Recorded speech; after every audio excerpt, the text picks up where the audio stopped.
Je ne sais pas comment vous réagissez, vous, quand vous êtes malade, quand vous avez mal à la tête ou si vous avez un bobo. Moi, je vais avoir tendance à prendre des cachets. Alors, j'essaye de plus en plus de les éviter, de m'intéresser évidemment à toutes les médecines alternatives. Euh, et justement, c'est de ce sujet dont on va parler avec mon invité qui est Thierry Picard, de savoir comment on peut éviter de prendre des cachets à travers ces médecines alternatives, mais aussi et principalement à travers la technologie et comment la technologie est en train d'évoluer pour supprimer les médicaments, ou en tout cas limiter la prise des médicaments. Je vous laisse avec cet épisode. Allez, Vlan, c'est parti. Bonjour à tous, bonjour Thierry. Bonjour Grégory. On va parler ensemble de médecine sans médicaments, ce qui est un peu original parce qu'en France, on aime bien les médicaments, on est les champions des médicaments. Mais c'est vrai qu'on voit plein de choses se développer. D'abord, les médecines douces, mais aussi Internet qui peut permettre de résoudre pas mal de choses. Toi, tu étais en tout cas au digital, tu dirigeais le digital d'un grand groupe pharmaceutique qui était Pierre Fabre. La première question que j'ai, sans doute, c'est est-ce que ces médecines parallèles ou douces, on peut leur faire confiance versus... Parce qu'on a quand même cette... on adore quand même les médicaments, la preuve c'est qu'on en prend tout le temps. Est-ce qu'on peut faire confiance à cette médecine douce ? Qu'est-ce que c'est que ce truc en fait qui nous arrive ? Alors, j'ai une conviction, c'est qu'en fait, face à des problèmes que tu peux rencontrer en santé, il faut considérer un arsenal thérapeutique. La chimie fait partie évidemment, enfin la chimie historique, la prise de médicaments fait évidemment partie de cet arsenal. De mon point de vue, ça n'est pas la seule voie en fait possible pour traiter des maux. Il y a beaucoup de débats autour de l'homéopathie, il y a beaucoup de débats autour de l'ensemble des médecines douces finalement, la santé naturelle, etc. Et ce qui est intéressant, c'est de voir la place que peut prendre finalement le digital dans cet arsenal. Alors après, en matière de confiance, évidemment, tout dépend de la maladie. C'est compliqué d'expliquer qu'on peut guérir du cancer par la prise de simples plantes ou d'un thé. Évidemment, c'est là où les armes les plus puissantes de l'arsenal vont jouer, et la chimie en particulier. Mais pour d'autres types de maux, qui sont peut-être plus liés au style de vie, à la consommation, au sommeil, au rapport aux autres, au stress, de mon point de vue, il existe effectivement d'autres voies que celles de la chimie traditionnelle. Alors tu parles d'Internet, on va parler un tout petit peu des médecines douces parce qu'en fait, que ce soit l'acupuncture, la méditation, je sais pas, tu connais ça 5000 fois mieux que moi, mais il y a quand même pas mal de médecines douces qui se développent énormément en ce moment. Ouais. Je trouve que, en tout cas, dans les personnes que je côtoie, je trouve qu'il y a beaucoup de gens qui font beaucoup de recherches dans tous ces domaines-là, un peu tout azimut d'ailleurs. En quoi ça peut aider ? Jusqu'où on peut aller ? Parce qu'en fait, j'ai aussi cette impression, on parle beaucoup de médecine holistique, tu sais, d'envisager le corps dans son ensemble et pas de, par exemple, j'en sais rien, si tu as mal au bras, peut-être qu'en fait, c'est pas le bras, mais en fait, le bras, il est lié à autre chose, etc., etc. Où est-ce que ça s'arrête, en fait ? Où est-ce que... Alors, je vais continuer à jouer ce parallèle un petit peu avec le digital pour revenir sur ta question. Ce qui a été intéressant avec le digital à un moment donné, c'est de se rendre compte que les objets connectés, la data, etc., font prendre conscience qu'on ne traite pas en fait une maladie. On va s'intéresser à quelqu'un, qui est dans un environnement, qui a un style de vie. Et je pense que ta question sur les médecines, ou en tout cas les approches holistiques, et les médecines douces en particulier, revenons sur l'homéopathie avec les grands débats qui sont nés effectivement autour de l'homéopathie, je trouve que ce qui est intéressant dans l'homéopathie, c'est justement cette approche de la médecine, c'est-à-dire que sans être médecin moi-même, mais ce que je trouve intéressant en qualité de patient, par exemple, c'est que quand je rencontre un homéopathe, avant même de se pencher sur les symptômes et sur les problèmes que je peux traverser, il va me poser la question de qui je suis, de qu'est-ce que je mange, de quels sont mes problèmes par le passé. Il va en fait poser toute une série de questions qui vont durer... c'est des échanges qui vont durer 45 minutes, 1 heure. Je vais avoir l'impression qu'on me traite moi en qualité de personne, en qualité d'être vivant, et pas simplement juste... je ne suis pas résumé en fait à ma maladie et aux problèmes. Et après, la question de l'efficacité, je pense que le fait d'y croire ou de ne pas y croire joue un rôle important. Et ensuite, ça me paraît là aussi en qualité de patient un petit peu dangereux de s'arrêter simplement à une interaction entre un médicament, encore une fois de la chimie, et une maladie, une bactérie, un virus ou des symptômes.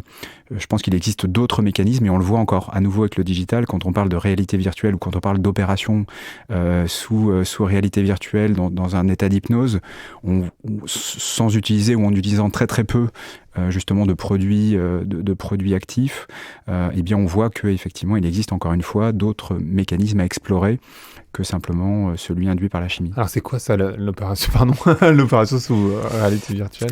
Tu sais qu'on opère sous hypnose, et donc il y a quelques startups, oui bien sûr, dans certains hôpitaux en fait, on opère sous hypnose, et donc des startups eh bien ont repris ce principe d'hypnose à leur compte, en développant des technologies, et notamment des technologies autour de la réalité virtuelle, où on va arriver en fait à mettre un patient plus rapidement dans un état d'hypnose que via l'hypnose traditionnelle, ou en tout cas, on va dire, les techniques d'hypnose traditionnelles ne fonctionnent pas forcément sur tout le monde, et l'idée est de trouver au travers de la technologie des relais qui vont permettre de mettre le patient sous hypnose, et surtout de le maintenir en fait en état d'hypnose en utilisant ces technologies.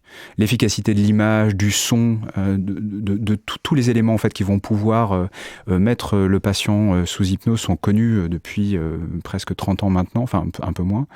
Mais donc toutes ces techniques d'hypnosédation sont des techniques connues, donc des effets du son sur le cerveau, des effets de l'image sur le cerveau, et c'est vrai que la réalité virtuelle, avec le casque et cet effet de bulle en fait que ça crée, eh bien démontre son efficacité dans ces démarches-là. Et donc, on peut faire des césariennes sous hypnose, par exemple.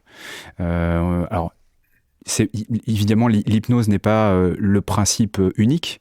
On va quand même effectivement on va évidemment utiliser aussi des produits pour compléter l'hypnose, mais en tout cas, les doses qui sont administrées aux femmes ou aux patients sont nettement moins importantes que celles qu'on administre sans ce type de technologie. Et alors, quand tu parles de technologie alors, j'aime pas utiliser le mot maladie pour parler des règles, parce que c'est pas une maladie en l'occurrence, mais par contre, c'est quelque chose auquel les femmes doivent faire face pendant une longue période de leur vie. On sait qu'il y a cette technique où tu vérifies la température et du coup, Oui. ça te permet d'éviter de prendre la pilule ou d'avoir un stérilet, par exemple, qui quand même délivre des produits, Oui. même si c'est local, ça délivre quand même des produits, en l'occurrence dans ton vagin. Ça, c'est des choses qui fonctionnent.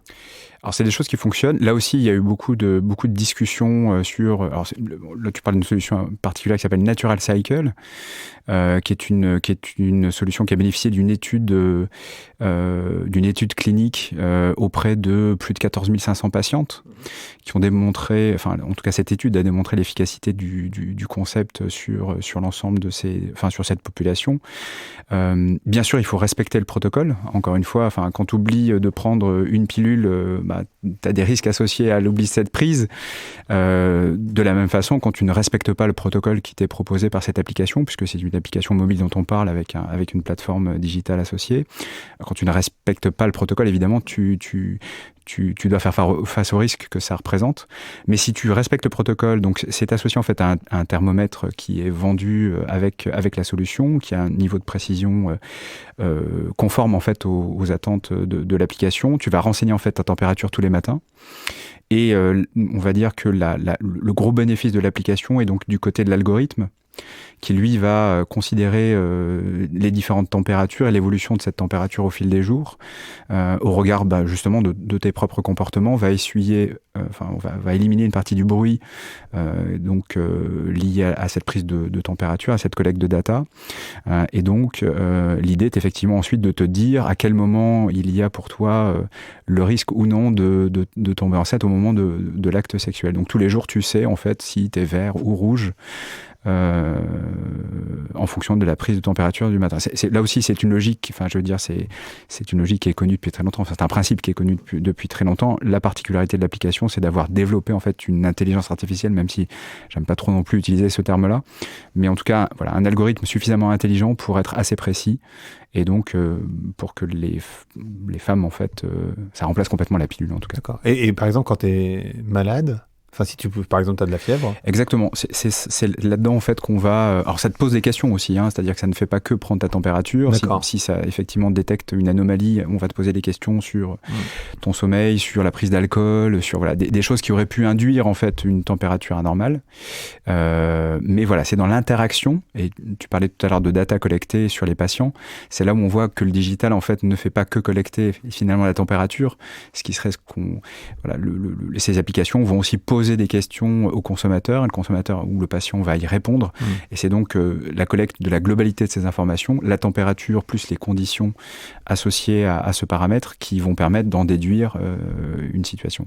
Alors du coup, on parlera des data tout à l'heure, mais tu as d'autres exemples comme celui-là qui où le digital peut jouer un rôle ou qui supprime les cachets? Alors par exemple, il y a beaucoup de startups aux États-Unis, mais j'aime bien parler des startups françaises. Tu as une startup française qui s'appelle Lucine, qui est basée à Bordeaux, qui a été détectée l'année dernière aux universités d'été de la e-santé, événement dont Pierre Fabre est partenaire.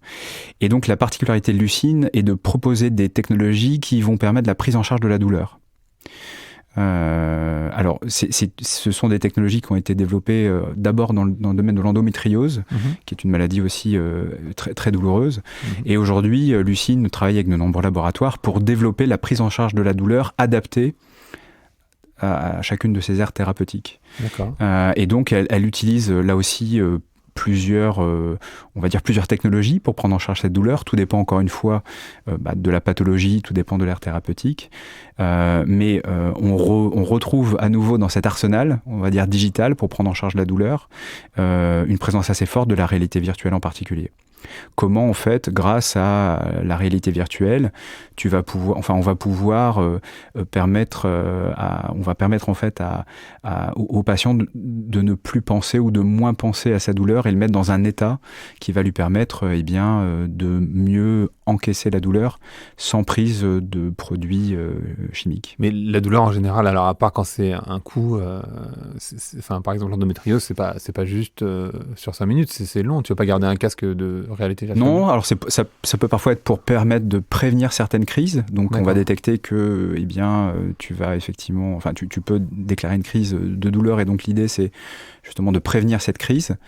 Ou alors en phase de crise, comme si tu prenais un médicament en fait, tu vas mettre ton casque et ou alors en phase de traitement.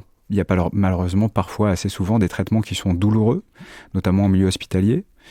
Et là, la réalité virtuelle, au-delà de Lucine, en fait, se développe chez le dentiste, par exemple, quand on va fraiser ta dent ou t'arracher une dent, va se développer dans d'autres aires thérapeutiques ou dans d'autres spécialités. En urologie, par exemple, quand tu dois faire un BUD, qui est pour les incontinents, pour l'incontinence urinaire vésicale, en fait, qui est un test assez invasif et très douloureux pour le patient, on va le mettre en fait sous état d'hypnosédation avec le casque de réalité virtuelle pour que, à la fois le test soit de meilleure qualité, parce que quand tu stresses, quand tu bouges, parfois les données que tu récupères, il suffit de voir par exemple quand on te prend une prise de sang, il suffit que tu bouges pour que la personne cherche ta veine et c'est douloureux pour toi, mais c'est aussi douloureux pour elle et puis elle n'arrive pas à capter ton sang.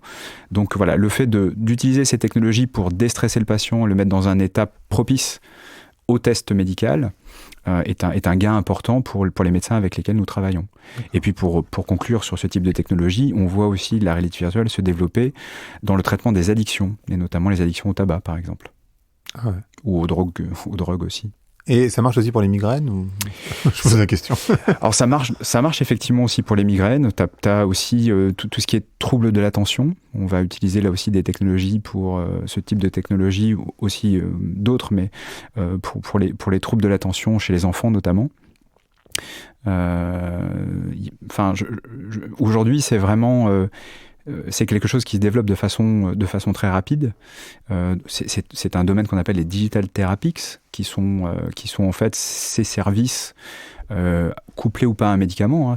Comme je le disais tout à l'heure, c'est pas parce qu'on utilise des nouvelles technologies qu'on remplace complètement les traitements traditionnels. C'est parfois en complément d'un traitement. Et dans des cas très particuliers, et ils sont de plus en plus fréquents, ça peut être effectivement sous forme de monothérapie, c'est-à-dire on ne va utiliser que le digital pour traiter en fait les symptômes rencontrés par le patient. Donc là on a parlé de la température, on a parlé de la réalité virtuelle. Il y a d'autres manières d'utiliser le digital pour enlever des cachets. Tu parlais par exemple...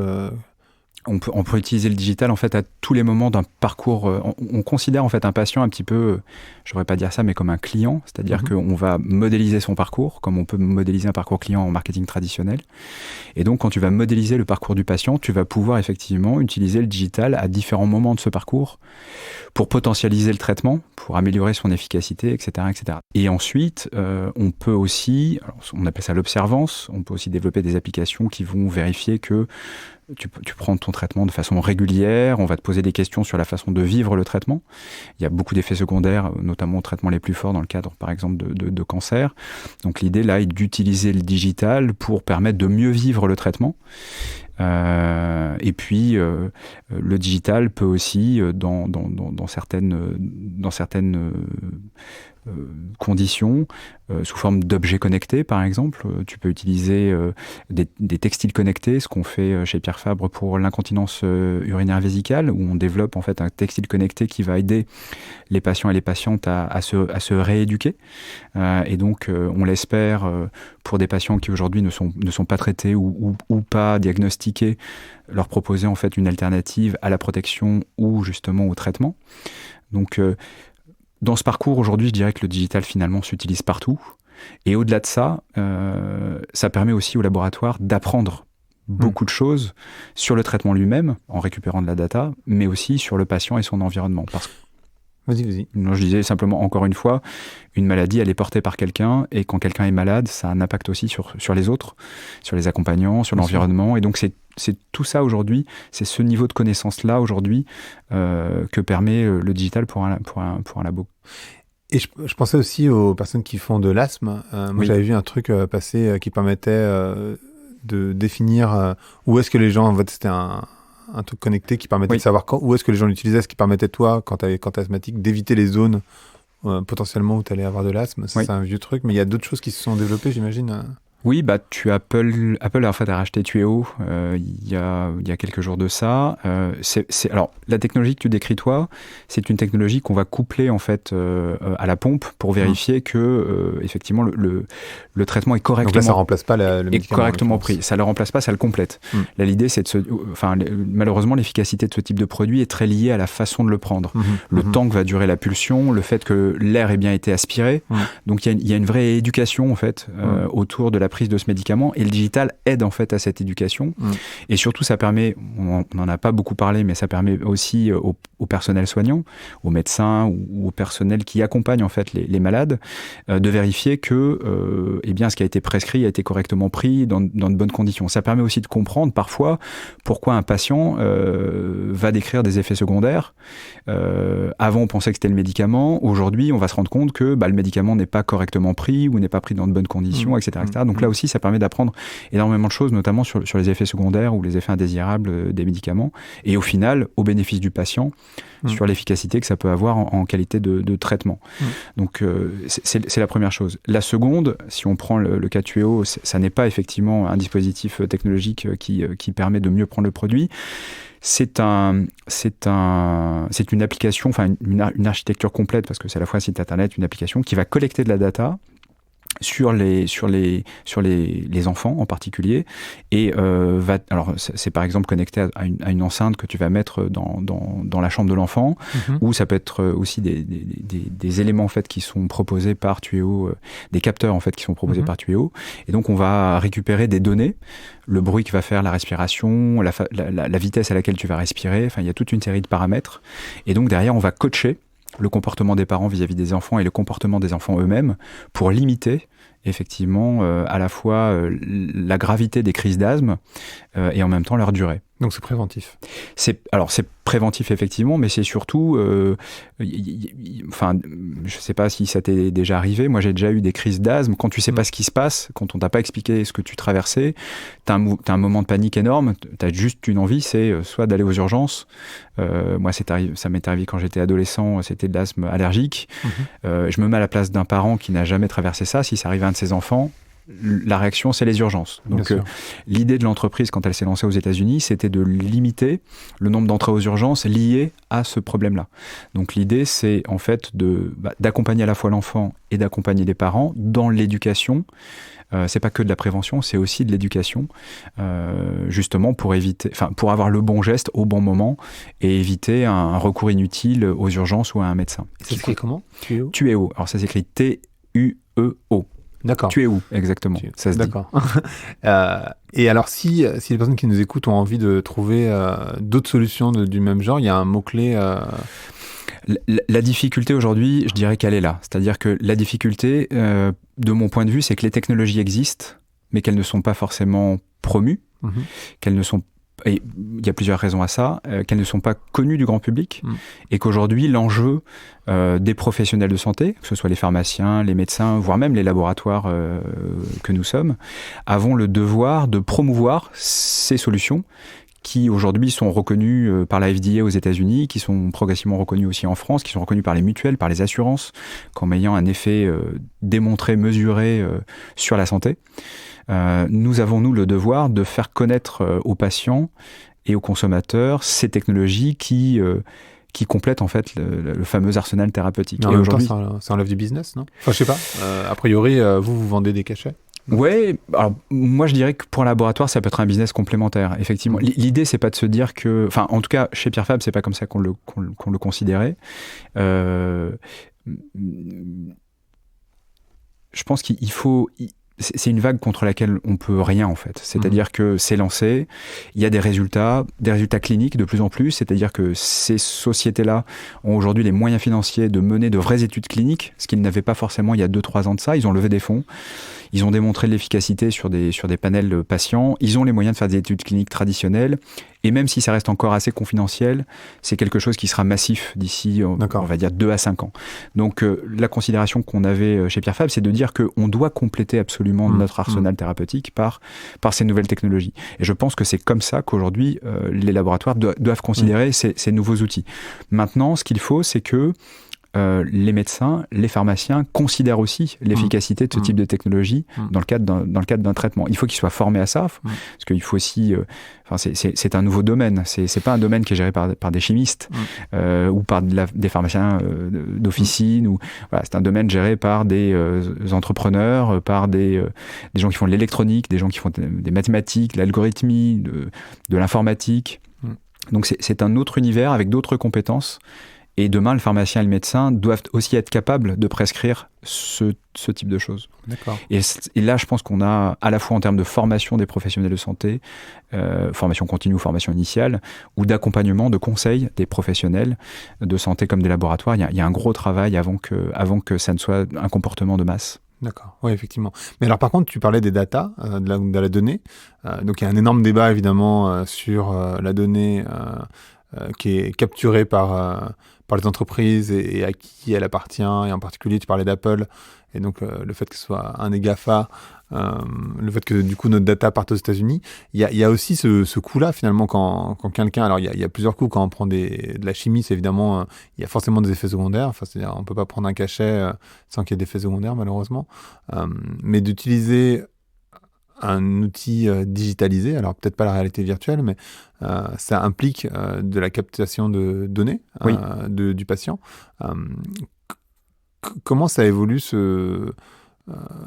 comment toi tu vois ça évoluer? Parce qu'en fait, cette data, cette donnée, elle a énormément de valeur aussi, en fait. Oui. Et puis il y a la protection de cette donnée, et puis il y a énormément d'éléments à l'intérieur de ça. Alors, Enfin, si on essaie de prendre un petit peu de hauteur, le patron, l'ancien président de Microsoft qui est mort d'un cancer, disait qu'en fait, le fait de chercher à trop protéger de la donnée de santé empêchait finalement le progrès médical et était certainement, alors il tirait le trait un peu loin, mais était certainement responsable de plusieurs centaines de milliers de morts, voire même plusieurs millions de morts par an dans le monde. Je dirais que c'est, pour l'avoir touché du doigt, je ne l'exprimerai pas forcément comme ça, mais c'est quelque chose que je partage assez. C'est-à-dire que, évidemment, il faut respecter le patient, évidemment, il faut respecter cette donnée qu'il génère, il doit en avoir la propriété.